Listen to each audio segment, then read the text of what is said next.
Hi hello welcome back our YouTube channel. Log start ಮಾಡ್ತಾ ಇರೋದು ಸುಮಾರು ಒಂದು 5 ಗಂಟೆ ಆಗಿತ್ತು. ನಾನು ನೈಟ್ ಶಿಫ್ಟ್ ಮುಗಿಸ್ಕೊಂಡು ಬಂದು ಲಾಗ್ ಸ್ಟಾರ್ಟ್ ಮಾಡ್ತಾ ಇರೋದು. ತಿಂಡಿನ ಕೂಡ 5 ಗಂಟೆಲೇ ಮಾಡ್ತಾಯಿದ್ದೀನಿ. ಇವತ್ತಿನ ತಿಂಡಿ ಬಿಸಿಬೇಳೆ ಬಾತ್ ಮಾಡಿದರು. ಅದನ್ನು ತಿಂದ್ಕೊಂಡು ನನ್ನ ಮಗನು ನನ್ನ ಪಕ್ಕದಲ್ಲೇ ತಿಂತಾ ಕುಂತಿದ್ದ. ನೋಡಿ ಯಾವ ಥರ ತಿಂತಾಯಿದ್ದಾನೆ. ಸ್ಪೂನೇ ಬೇಕು ಅಂದ್ಬಿಟ್ಟು ಸ್ಪೂನಲ್ಲಿ ಇಸ್ಕೊಂಡು ತಿಂತಾಯಿದ್ದಾನೆ. ಅದಾದಮೇಲೆ ನೆನ್ನೆ ಮಾಡಿರೋಂತಹ ಡೆಕೋರೇಷನ್ನ ನಾನು ರಿಮೂವ್ ಮಾಡ್ಕೊಬರ್ಬೇಕಾಗಿತ್ತು.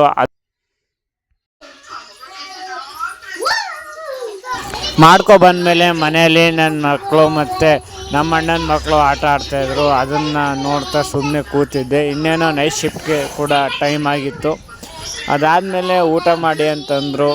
ಅದಕ್ಕೆ ಅನ್ನ ಸಾರು ಹಾಕೊಬಂದರು. ಇದನ್ನು ಮಾಡಿಕೊಂಡು ಕೆಲ್ಸಕ್ಕೆ ಹೋದೆ. ಇದಾಗಿತ್ತು ಇವತ್ತಿನ ಲಾಗು.